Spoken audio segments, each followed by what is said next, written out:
Welcome to waste plus. और हम इस वीडियो में देखेंगे राजस्थान कला और संस्कृति की प्रमुख जलीय संरचनाएं जो मानव द्वारा निर्मित थी। आपको पता है राजस्थान के अंदर पानी की कमी है और पानी की कमी होने के कारण ये प्रमुख संरचनाएं इन प्रमुख संरचनाओं का विकास मानव द्वारा किया गया ताकि पेयजल आपूर्ति की जा सके, ठीक है, पशु पक्षियों और मानव के लिए। तो मानव निर्मित कुछ संरचनाएं कौन कौन सी है, जैसे कि तालाब, बावड़ी, नाड़ी, टाँका, खड़ीन को प्लाया के नाम से भी जानते हैं, टोबा, झालरा, कुई और बेरी। तो ये सब मानव निर्मित जलीय संरचनाएं हैं। इनके बारे में हम बारी बारी से पढ़ेंगे। उससे पहले एक बार अगर आप वेस्ट प्लस में नए हैं तो वेस्ट प्लस को सब्सक्राइब कर लें और इसकी PDF के लिए आप टेलीग्राम चैनल ज्वाइन कर सकते हैं। लिंक आपको इसी वीडियो के डिस्क्रिप्शन में मिल जाएगा। तो चलिए शुरू करते हैं। सबसे पहले देखते हैं हम तालाब। तो तालाब ये एक बड़े स्तर का वर्षा जल संग्रहण संरचना होती है, ठीक है। बड़े स्तर पर वर्षा के जल का संरक्षण किया जाता है क्योंकि राजस्थान के अंदर जो पश्चिमी राजस्थान है उसमें 25 सेंटीमीटर से कम वर्षा होती है, तो पानी की आवश्यकता होती है। तो उसी पानी को इकट्ठा करने के लिए तालाब की संरचना बनाई जाती है। अब जैसे मुख्य तालाब के जो उदाहरण हैं वो देख लेते हैं। उदयपुर के अंदर बागोलिया तालाब है, भरतपुर के अंदर पार्वती तालाब, बूंदी के अंदर कीर्ति मोरी तालाब और जैसलमेर के अंदर धड़सीसर तालाब। ये मुख्य तालाबों के उदाहरण हैं जो राजस्थान के अंदर मानव द्वारा निर्मित किए गए। नेक्स्ट है नाड़ी। तो नाड़ी क्या होते हैं? नाड़ी सामान्यतः दैनिक आवश्यकताओं और पशुओं हेतु जल संग्रहण की एक संरचना होती है। दैनिक आवश्यकताओं में जैसे पीने का पानी हो गया, खाने के लिए पानी का उपयोग हो गया, नहाने के लिए, तो ये दैनिक आवश्यकताओं के अंदर शामिल होती हैं। पशुओं के लिए पीने का पानी, ये भी दैनिक आवश्यकताओं में शामिल होते हैं। तो नाड़ी का सामान्यतः उपयोग दैनिक आवश्यकताओं की जो पेयजल आपूर्ति होती है उसको पूरी करने के लिए निर्मित की गई थी राजस्थान के अंदर। तो गाँव में इसको ढलवा स्थान के ऊपर निर्मित किया जाता है, मतलब ढलवा जैसे स्लोप वाले स्थान पर,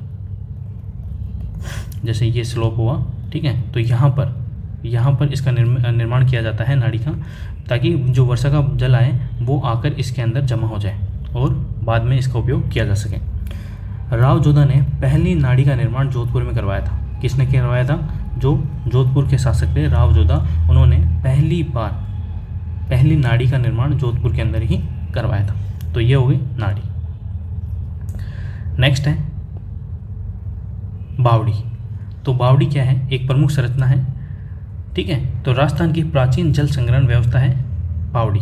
तो ये आप देख सकते हैं, राजस्थान की प्राचीन जल मतलब जो प्राचीन काल से चली आ रही जो जल संग्रहण की जो व्यवस्था है उसके अंदर बावड़ी शामिल है। ये एक सीढ़ीनुमा कुआं होता है, जैसे मान लो ये है, ठीक है। तो यहाँ पे ऐसे सीढ़ियाँ होती है, तो ये कुआं है, यहाँ पे पानी होता है, ठीक है। तो ये एक सीढ़ीनुमा कुआं होता है जिसमें वर्षा जल को संग्रहण किया जाता है। वर्षा का जल इसके अंदर संग्रहण किया जाता है। सामान्यतः शाही परिवारों के द्वारा इनका निर्माण किया जाता था।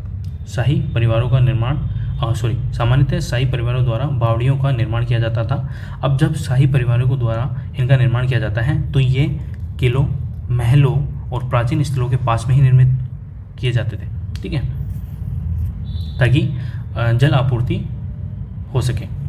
अब इस बावड़ी का एग्जाम्पल जैसे देख लेते हैं, चांद बावड़ी जो आबनेरी दौसा के अंदर है, ये फेमस है, चांद बावड़ी आबनेरी दौसा की। अब बावड़ियों के कुछ एग्जाम्पल देख लेते हैं, जैसे बूंदी के अंदर सुंदर बावड़ियों के लिए फेमस है। कौन? बूंदी। जो बूंदी राज्य है, जो बूंदी जिला है राजस्थान का, वो सुंदर मतलब डिजाइन की जो बावड़ियाँ हैं उनके लिए फेमस है। और बूंदी के अंदर लगभग 86 बावड़ियाँ हैं। कितनी बावड़ियाँ हैं? 86 बावड़ियाँ हैं बूंदी के अंदर। 1699 में रानी नाथावती ने रानी जी की बावड़ी बनवाई थी, जो कि पहली बावड़ी मानी जाती है, ठीक है। 1699 में रानी नाथावती द्वारा रानी जी की बावड़ी बनवाई गई थी। कहाँ पर? बूंदी के अंदर। फिर है नौलखा बावड़ी। तो नौलखा बावड़ी कहाँ है? तो ये डूंगरपुर राजा जो आस्करण की रानी पेमलदे थी उसने ये इसका निर्माण करवाया था। किसने करवाया था? डूंगरपुर राजा आस्करण की रानी पेमलदे ने इसका निर्माण करवाया था नौलखा बावड़ी का। तो ये थी प्रमुख बावड़ियाँ। और सुंदर बावड़ी के लिए जो प्रसिद्ध जिला है वो है बूंदी। तो ये आप याद रखेंगे। नेक्स्ट है वो है टाँका। तो टाँका क्या होता है, आपको सबको पता होगा टाँका क्या होता है। घरेलू पेयजल उपलब्धता सुनिश्चित कराता है ये, जो घरों के अंदर एक छोटा सा अंडरग्राउंड होद बना लेते हैं, ठीक है, घरों के अंदर उपलब्धता सुनिश्चित करने हेतु वर्षा जल का संग्रहण, और इसके अंदर वर्षा जल को संग्रहित किया जाता है।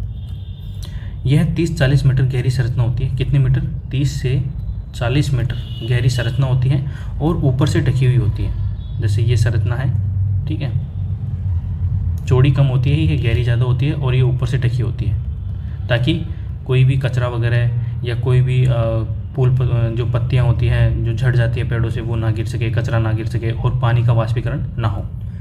इसके ऊपर ढक्कन की व्यवस्था होती है, ताकि ढक्कन को हटाकर पानी खींचा जा सके, पानी की व्यवस्था की जा सके। इसका निर्माण सीमेंट, मिट्टी, रोड़ी, बजरी के मिश्रण से किया जाता है। टाँके का निर्माण सीमेंट, मिट्टी, रोड़ी, बजरी के मिश्रण से किया जाता है। अब पुराने ज़माने में ये थी नहीं, तो सिर्फ मिट्टी और पत्थर वगैरह इन सब का उपयोग करके टाँके का निर्माण किया जाता था। नेक्स्ट है खड़ीन या प्लाया। क्या है? खड़ीन या प्लाया। तो यह जो खड़ीन और प्लाया तकनीक है वो जैसलमेर के ब्राह्मणों के द्वारा 15वीं शताब्दी में लाई गई थी।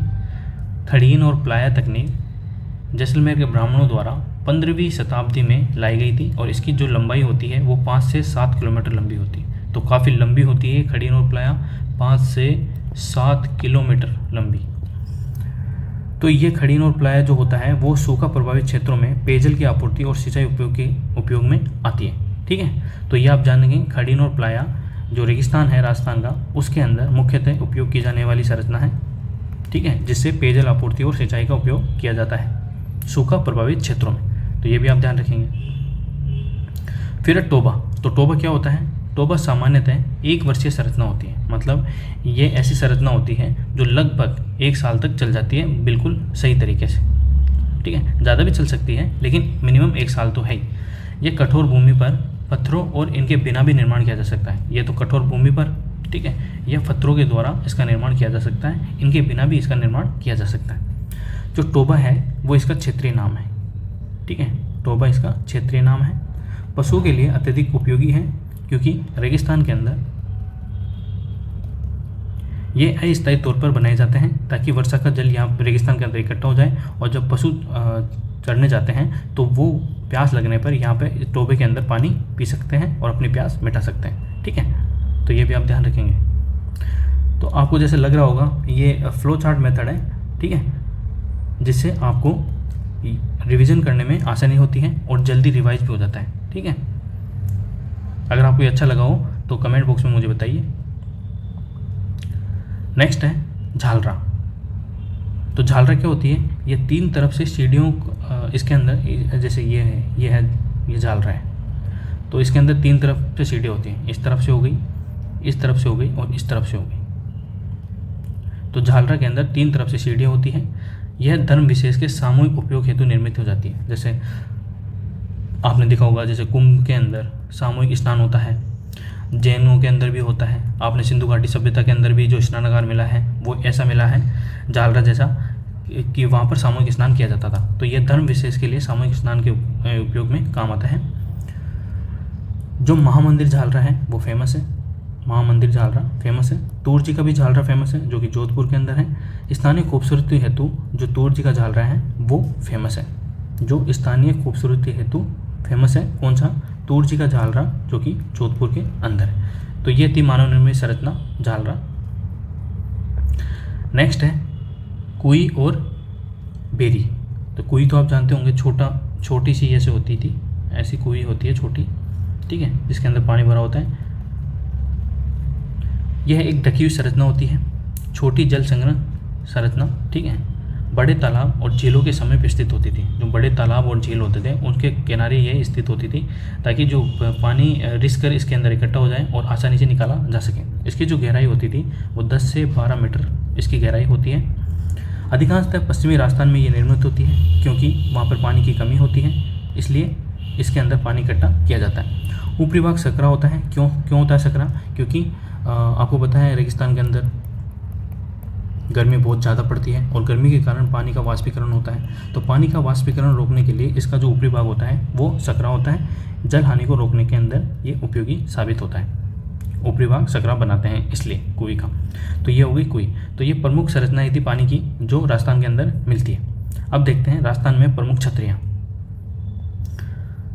तो ये देखिए, ये फ्लो चार्ट मेथड है, इजी टू रिवाइज और इजी टू लर्न। ठीक है, तो आपको पसंद आएगा ये। छतरियाँ देख लेते हैं एक बार। तो प्रमुख छतरियों में बंजारों की हवेली जो कि लाल सोट दौसा के अंदर मिलती है। कौन सी? बंजारों की हवेली लाल सोट दौसा के अंदर। फिर है पाली वालों की छतरी जो कि जैसलमेर के अंदर मिलती है, जो कि पश्चिमी राजस्थान के अंदर है।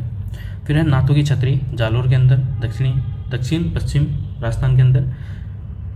इसके ऊपर जो नाथों की छतरी है जालोर के अंदर, इसके ऊपर तोता जो पैरट होता है वो निर्मित है। ठीक है, तोते का चित्रण है। फिर है मिश्र जी की छतरी।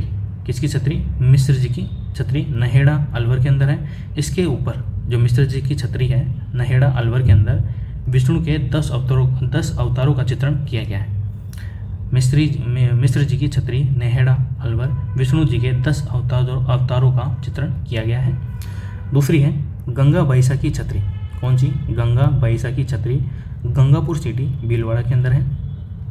ठीक है, जो लगभग मध्य राजस्थान के अंदर मिलती है ये अपन को। और जो गंगा बहिसा थी वो महाजी सिंधिया जी की पत्नी थी। ठीक है, रानी थी, महाजी सिंधिया की रानी थी। नेक्स्ट छतरी है जगन्नाथ कछवा की छतरी जो कि अपन को आमेर के अंदर मिलती है, क्योंकि कछवा राजा आमेर के ही थे। यहाँ पर 32 खंभों की छतरी मिलती है। ठीक है, सॉरी, ये आमेर के अंदर नहीं मिलती है।